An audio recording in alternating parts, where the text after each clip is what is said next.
बिस्मिल्लाहिर्रहमानिर्रहीम। अस्सलामु अलैकुम नाज़रीन, मैं ख्वाजा सलीम शहरयार यूट्यूब चैनल अपनी दुनिया से आपकी खिदमत में हाजिर हूँ।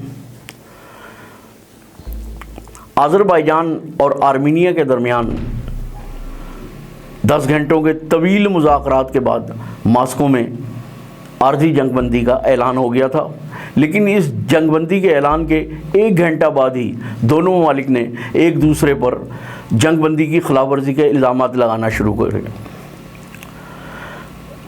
और ईरान और रूस, जो कि अभी तक आर्मीनिया के हमायती थे, उन्होंने आज़रबाईजान की हमायत का ऐलान कर दिया है।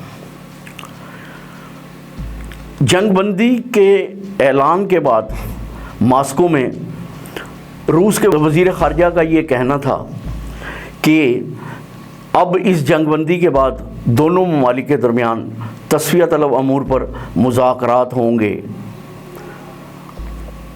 इसकी क्या वजह है कि ईरान और रूस ने आज़रबाईजान और आर्मीनिया की इस जंग में आज़रबाईजान का हमायत करने का ऐलान किया है। इसकी वजह ये है कि रूस के सदर व्लादिमीर पुतिन ने इस बात का अंदाज़ा लगा लिया था कि आज़रबाईजान की फ़तह के बाद आर्मीनिया का साथ देना ठीक नहीं होगा। रूस की ख़बरसां एजेंसी तास के तर्जुमान के मुताबिक रूसी सदर व्लादिमीर पुतिन ने ये कहा है कि हम आर्मीनिया के साथ दिफाही मुआहदे में आर्मीनिया की हदूद का दिफा करने के पाबंद हैं। आर्मीनिया की हदूद के बाहर के इलाकों निगोरो काराबाग का दिफा करने के हम पाबंद नहीं, हमारा उससे कोई ताल्लुक़ नहीं। और इसीलिए उन्होंने आज़रबाईजान का साथ देने का ऐलान किया है।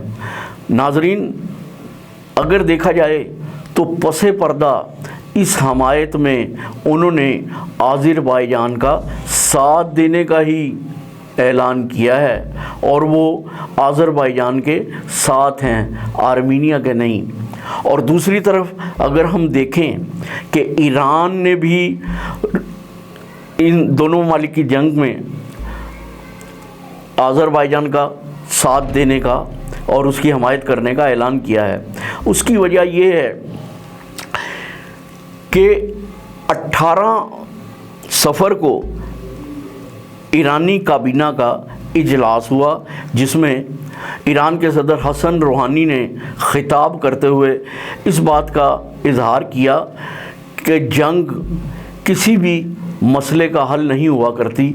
आर्मीनिया और आज़रबाईजान के दरमियान जंग पे भी उन्होंने तशवीश का इजहार किया और कहा कि आग और खून किसी के ज़रिए किसी मसले का हल नहीं हुआ करता।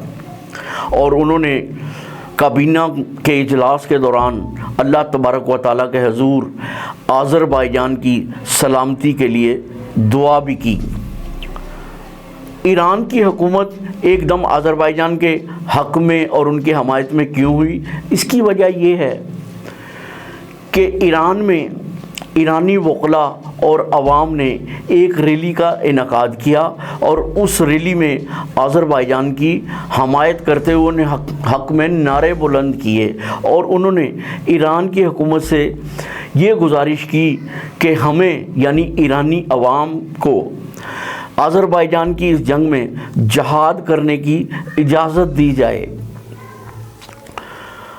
ईरान की हुकूमत को 18 सफ़र को हुए इजलास में इस बात पे पहुंचने के लिए ये इजलास हो रहा था कि उनको क्या लाहे अमल इख्तियार करना चाहिए ईरान, आर्मीनिया और आज़रबाईजान जंग में।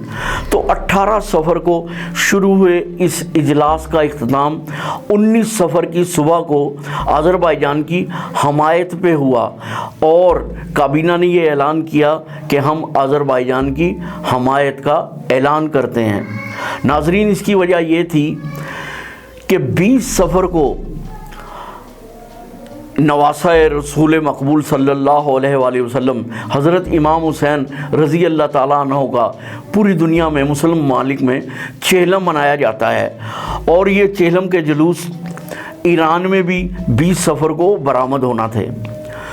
ان جلوس کے دوران چونکہ دنیا کے دوسرے ممالک سے بھی عزاداران شرکت کرتے ہیں تو ان کی تعداد کروڑوں میں ہو جاتی ہے، تو ایرانیوں نے اس بات کا اعلان کیا تھا کہ حضرت امام حسین کے چہلم کے جلوس کے دوران آذربائیجان کے ساتھ یکجہتی مناتے ہوئے 2 کروڑ عوام پر مشتمل ایک ریلی نکالی جائے گی، جس میں آذربائیجان کے ساتھ حمایت کا اعلان کیا جائے گا، بلکہ نہ صرف حمایت کا اعلان کیا جائے گا، اور اس ریلی میں یہ بھی اعلان کیا جائے گا کہ ہم آذربائیجان کے ساتھ آرمینیا کے خلاف اس جنگ میں جہاد میں حصہ لیں گے۔ تو یہ وجہ تھی عجلت میں ایرانی حکومت کے اس اجلاس اور آذربائیجان کی حمایت کے اعلان کی۔ اس صورتحال کے پیش نظر ایرانی حکومت کو 19 صفر کی صبح تک یہ اعلان کرنا ضروری تھا، کیونکہ 20 صفر کو حضرت امام حسین رضی اللہ تعالیٰ عنہ کو چہلم منایا جانا تھا، اور ایرانی عوام نے اس میں ریلی نکال لی تھی۔ تو اس صورتحال میں آرمینیا، ایران اور روس کی حمایت کے انکار کے بعد اب اس خطے میں تنہا رہ گیا ہے، کیونکہ ایران اور روس نے آذربائیجان کی حمایت شروع کر دی ہے۔ اب آتے ہیں دوسرے موضوع کی طرف۔ امریکی صدر ڈونلڈ ٹرمپ نے کورونا وائرس میں مبتلا ہونے کے بعد کل پہلی بار اپنی انتخابی مہم میں حصہ لیا، اور انہوں نے اس میں خطاب کرتے ہوئے یہ کہا کہ امریکہ ہر رنگ و نسل کا ملک ہے، اور ہم نے ہر رنگ و نسل کے عوام کی خدمت کی ہے، اور ہم نے سیاہ فاموں کا خاص طور پہ خیال رکھا ہے، اور اب امریکہ میں کرونا کی ویکسین بہت جلد تیار ہونے جا رہی ہے اور جلد مارکیٹ میں آ جائے گی۔ تو میں سب سے پہلے کرونا کی ویکسین کو غریب ممالک میں تقسیم کروں گا، اور اس سے کرونا کا علاج ممکن ہو جائے گا۔ جیسا کہ آپ جانتے ہیں کرونا کی ایک نئی لہر دنیا میں دوبارہ سے آ چکی ہے، اور پوری دنیا میں لاکھوں افراد اس میں مبتلا ہونا شروع ہو گئے ہیں۔ اس سلسلے میں الیکشن کمپین کی جو مہم ہے ڈونلڈ ٹرمپ کی، انہوں نے احتیاطی تدابیر کو ملحوظ خاطر نہ رکھتے ہوئے ان الیکشن مہم کی تقریبات میں شرکت کرنا شروع کر دیا ہے۔ جیسا کہ آپ جانتے ہیں نومبر 2020 میں امریکہ میں عام انتخابات ہونے جا رہے ہیں، تو اس کے ساتھ ہی مجھے سلیم شہریار کو اپنی دنیا یوٹیوب چینل سے اجازت دیجیے۔ پھر ملاقات کریں گے اگلے پروگرام میں اگلے موضوع کے ساتھ۔ اللہ حافظ۔